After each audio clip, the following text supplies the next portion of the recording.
mis primeros recuerdos no están tejidos con los hilos suaves de cuentos para dormir o picnics familiares bañados por el sol.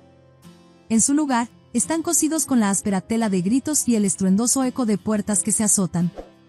Soy Sofía, y durante los primeros 8 años de mi vida, vi cómo el matrimonio de mis padres se desmoronaba hilo por hilo, discusión tras discusión, hasta que no quedó nada más que bordes desgastados y promesas rotas.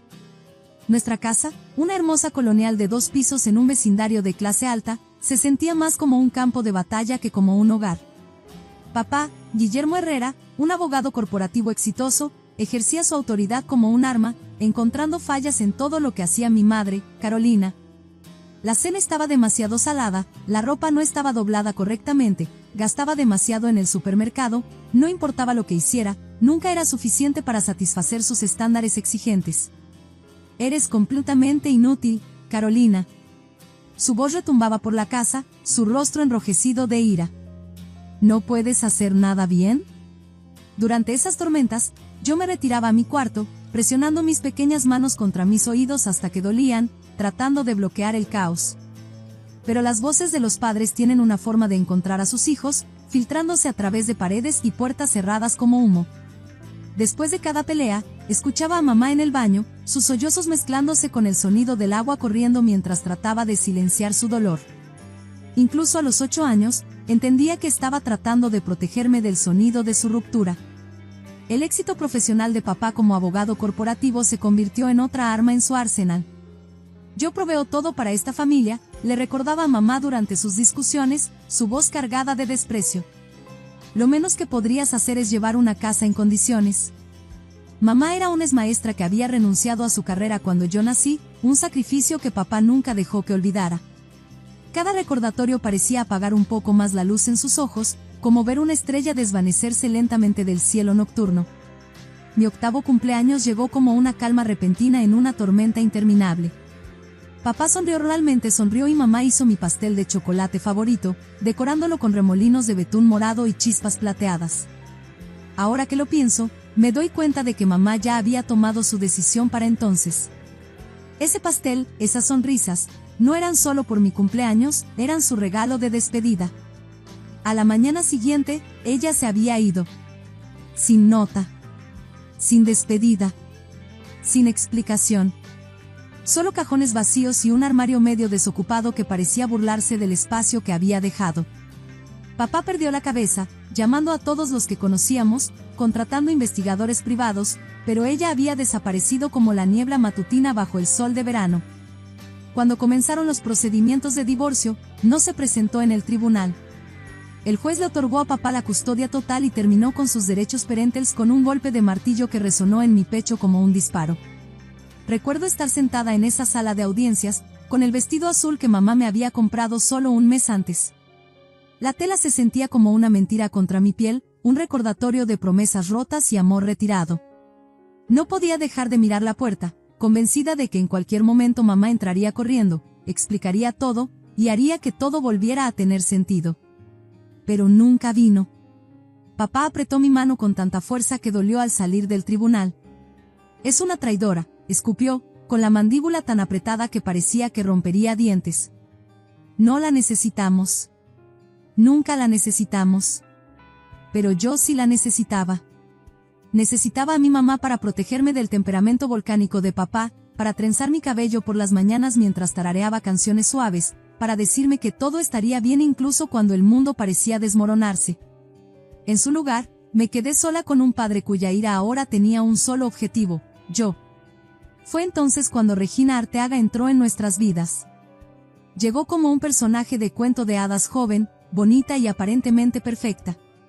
A sus 26 años, con un título en educación infantil y la habilidad de hacer galletas con chispas de chocolate que sabían a sueños, Regina parecía la respuesta a las oraciones de nuestra pequeña y rota familia. La contrataron como mi niñera, pero rápidamente noté la forma en que los ojos de papá la seguían por la habitación, la forma en que sus conversaciones bajaban a susurros cuando pensaban que no estaba escuchando. 6 meses después, papá me llamó a su estudio. Regina estaba junto a su escritorio, con una sonrisa que parecía iluminar la habitación. Sofía, dijo papá, luciendo realmente feliz por primera vez desde que mamá se fue, Regina y yo nos vamos a casar. Sentí un alivio inundarme como miel tibia. Regina había sido tan buena conmigo, ayudándome con las tareas, haciendo mis platillos favoritos, sentándose conmigo durante las pesadillas hasta que volvía a dormirme. Tal vez esta era nuestra oportunidad de ser una verdadera familia nuevamente. Eso es genial, dije, y lo decía con cada fibra de mi ser. Regina me abrazó, su perfume olía a vainilla y flores. Seremos muy felices juntas, prometió. Ya verás. La boda fue pequeña pero elegante. Fui la niña de las flores, vistiendo un vestido rosa que Regina me ayudó a elegir. Ella lucía hermosa con su vestido blanco, y papá no podía dejar de sonreír. Ese fue el último día que vi a la Regina que conocía. La transformación comenzó el día después de su luna de miel. Dejé mi mochila en la sala, algo que siempre había hecho antes, y toda la actitud de Regina cambió. Recógela de inmediato, espetó, su voz tan filosa como vidrio roto. Esto no es un chiquero. Fue solo el comienzo. De repente, todo lo que hacía estaba mal. Mi cama no estaba hecha correctamente. Caminaba muy fuerte. No decía, por favor, y, gracias, suficientes veces. Confundida y herida por su completa transformación, finalmente reuní el valor para preguntarle directamente por qué había cambiado. Regina se rió, no la risa cálida que recordaba, sino algo frío y cortante. Oh, querida, dijo, examinando sus uñas perfectamente cuidadas, antes solo era una empleada. Ahora soy la señora de esta casa, y necesitas aprender tu lugar. Cuando te diga que hagas algo, lo haces. Sin preguntas. Cuando corrí al estudio de papá esa noche, con lágrimas corriendo por mi rostro, pensé que seguramente él me protegería. En su lugar, su rostro se tornó de ese peligroso tono rojo que recordaba de sus peleas con mamá. Eres igual que tu madre, gruñó, golpeando su mano contra el escritorio. Siempre quejándote, siempre causando problemas. Déjame dejar algo muy claro, si escucho que dices una palabra más contra Regina a alguien, te arrepentirás mucho. ¿Entendido? Asentí, con todo mi cuerpo temblando, y corrí a mi cuarto. Esa noche, lloré contra mi almohada hasta que quedó empapada, deseando desesperadamente que mamá regresara y me salvara. La vida se convirtió en un campo minado de nuevas reglas y restricciones. Regina ejercía su autoridad como si fuera una batuta de director, orquestando nuevas formas de hacer mi vida miserable cada día. Mi música pop favorita fue prohibida por ser demasiado vulgar. El pequeño televisor en mi habitación desapareció porque me distraía de los estudios, sin importar mis calificaciones perfectas. Controlaba lo que usaba, tirando mis jeans favoritos por ser demasiado informales. Mi edredón colorido fue reemplazado por sábanas blancas para combinar con la estética de la casa. Incluso mis horarios de baño fueron regulados, no más de 10 minutos y solo a las horas que ella aprobaba. La única luz en esta oscuridad era la abuela Griselda, la madre de mamá. Venía de visita cada pocas semanas, siempre trayendo algo especial, libros, ropa o pequeñas piezas de joyería que Regina no podía justificar quitarme porque eran regalos familiares. ¿Cómo estás, querida?, me preguntaba la abuela durante sus visitas, sus ojos buscando la verdad en mi rostro. Sentía las miradas de papá y Regina sobre mí, recordaba la amenaza de papá y forzaba una sonrisa. Estoy bien, abuela. Todo está genial. Cuando tenía 13 años, Regina anunció que estaba embarazada. Papá estaba extasiado, comenzando a convertir el cuarto de invitados en una guardería antes de que ella siquiera mostrara señales. Regina pasaba horas mirando ropa de bebé y diseñando el cuarto perfecto para su preciosa hija. Cuando nació la pequeña Emilia, fue como si yo dejara de existir por completo. Papá fotografiaba todo lo que hacía, su primera sonrisa, su primer intento de darse la vuelta, su primer juguete. Regina publicaba actualizaciones casi por hora en las redes sociales sobre su angelito perfecto. Pero 6 meses después de su éxtasis parental, Regina comenzó a quejarse. Estoy tan agotada, le decía a papá con voz lastimera. El bebé necesita atención constante. Ya ni siquiera puedo arreglarme las uñas. Papá, siempre el solucionador de problemas, sugirió contratar a una niñera. Hay muchas estudiantes universitarias calificadas buscando trabajo, dijo una noche durante la cena. Podríamos entrevistar a algunas. Vi cómo el rostro de Regina se torcía en una mueca ante la mención de estudiantes universitarias. Su mano se tensó alrededor del tenedor, y prácticamente podía leer sus pensamientos. Después de todo, ¿no fue exactamente así como había conseguido su posición en esta casa? Una joven y bonita niñera que terminó convirtiéndose en la esposa. Absolutamente no, lo interrumpió Regina, dejando caer su tenedor con fuerza en el plato. Sus ojos se estrecharon mientras me miraba desde el otro lado de la mesa. No necesitamos contratar a nadie. Tenemos una niñera perfectamente capaz aquí mismo. Lo que comenzó como ayudar rápidamente se convirtió en cuidado infantil a tiempo completo y no remunerado. Todos los días después de la escuela, Regina me esperaba en la puerta con Emilia ya en brazos. En el momento en que entraba, prácticamente me lanzaba al bebé. Ya comió, pero necesitará que la cambies pronto, decía Regina, ya tomando su bolso de diseñador. Tengo una cita en el salón, o voy a tomar café con las chicas, o cualquier excusa que tuviera ese día. Amaba a Emilia, era un bebé inocente que no merecía estar atrapada en medio de todo esto. Pero yo tenía 14 años, tratando de mantener mis calificaciones mientras básicamente me convertía en una niñera de tiempo completo. En lugar de hacer mi tarea de álgebra, estaba calentando biberones y preparando comida para bebés. En lugar de trabajar en mi proyecto de historia, estaba cambiando pañales y cantándole canciones de cuna. Un día en la escuela, ya no pude más. Durante el almuerzo, me derrumbé y le conté todo a mi amiga Ximena, sobre ser obligada a cuidar a Emilia todos los días, sobre no tener tiempo para la tarea, sobre las mentiras de Regina a papá. Eso no está bien, dijo Ximena, con el rostro serio. Mi mamá trabaja en servicios de protección infantil. Esto es exactamente el tipo de cosas con las que ella lidia. 2 días después, estaba en casa con Emilia, tratando de alimentarla con papilla de chícharos y leer mi tarea de inglés al mismo tiempo, cuando escuché que tocaban la puerta. 3 personas con ropa profesional se presentaron como representantes de servicios de protección infantil. Preguntaron dónde estaba Regina, y les dije la verdad, en su cita semanal en el spa. Miraron alrededor de la casa, tomaron notas, me hicieron preguntas sobre mi rutina diaria y luego llamaron a mi padre. El momento en que su auto se alejó, después de emitir una advertencia formal sobre la supervisión negligente, papá explotó. «Eres una pequeña serpiente traicionera», rugió, su rostro morado de ira. «Igual que tu madre, siempre tratando de destruir a esta familia. ¿Tienes idea de lo que has hecho?». Cuando Regina llegó a casa, con el cabello recién arreglado y las uñas relucientes, papá le contó todo. Pero, sorprendentemente, su enojo nunca se dirigió hacia ella. En su lugar, ella estalló en lágrimas, afirmando que yo estaba tratando de arruinar su vida, que estaba celosa de su relación con Emilia, que era una ingrata por todo lo que habían hecho por mí. Una semana después del incidente con los servicios sociales, esperé hasta que papá y Regina estuvieran dormidos, luego bajé las escaleras con el teléfono que habían olvidado quitarme. Mis manos temblaban mientras marcaba el número de la abuela Griselda. «Abuela», susurré cuando respondió, «necesito ayuda». Mi voz se quebró mientras le contaba todo, el cuidado forzado de Emilia, la negligencia, la ira de papá, el castigo. Fiel a su palabra, la abuela Griselda llegó a las 9 de la mañana en punto al día siguiente. No era su habitual diplomática, irrumpió en la casa como un ángel vengador, con su cabello normalmente perfecto ligeramente despeinado, y sus ojos ardiendo. «He observado esta situación el tiempo suficiente», anunció a papá y a Regina en nuestra sala de estar. «Sé todo, cómo han convertido a mi nieta en una sirvienta sin paga, cómo han descuidado su educación, cómo la castigan por decir la verdad».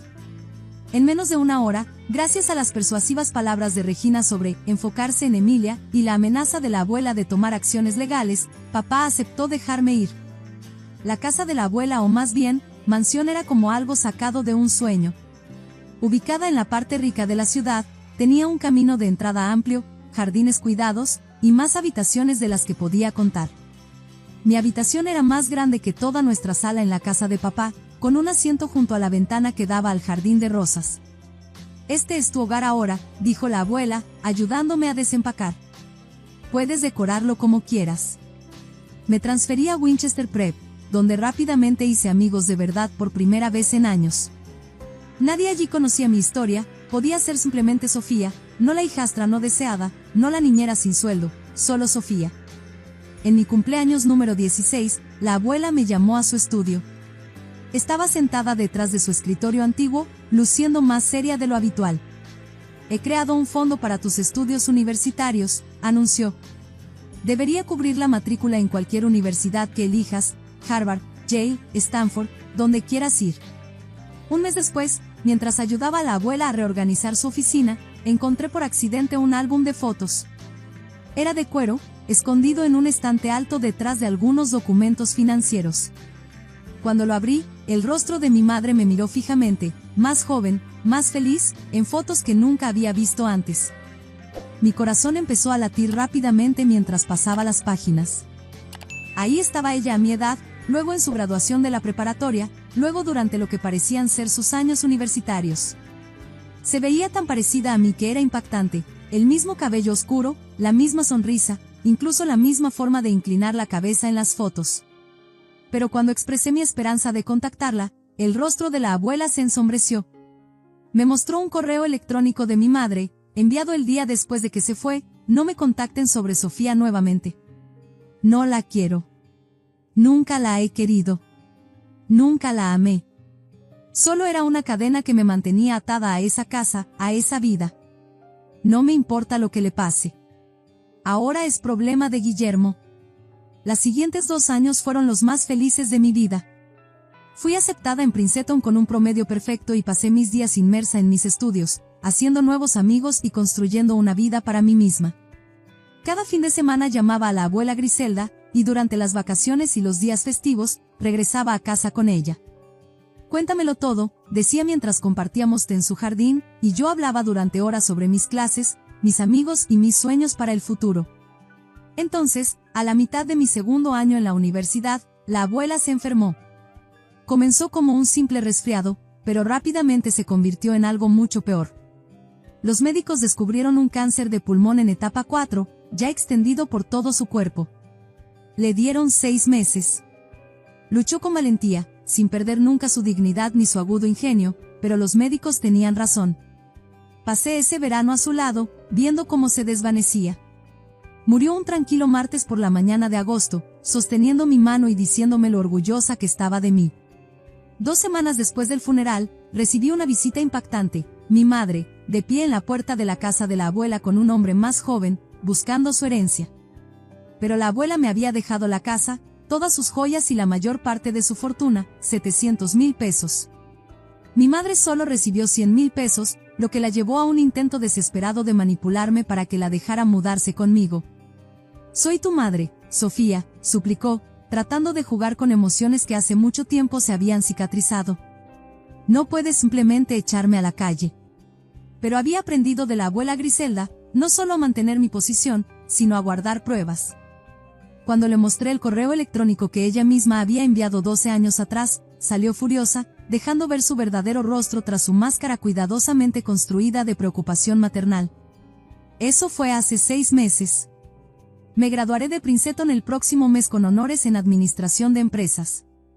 Ya acepté una oferta de trabajo en una firma de consultoría en la ciudad, y en julio me mudaré permanentemente a la casa de la abuela, ahora mi casa. Ayer encontré una carta que la abuela había escrito para mí antes de morir, escondida en un cajón de su escritorio. Recuerda, escribió, tu valor no lo determinan quienes te abandonaron, sino cómo decides seguir adelante. Eres más fuerte de lo que sabes, más inteligente de lo que crees y más amada de lo que imaginas. Tenía razón. El pasado es el pasado, y ya no voy a dejar que defina mi futuro. A veces, las personas que salen de nuestras vidas abren espacio para aquellas que estaban destinadas a estar allí. Y a veces, como en mi caso, nos llevan exactamente a donde necesitamos estar.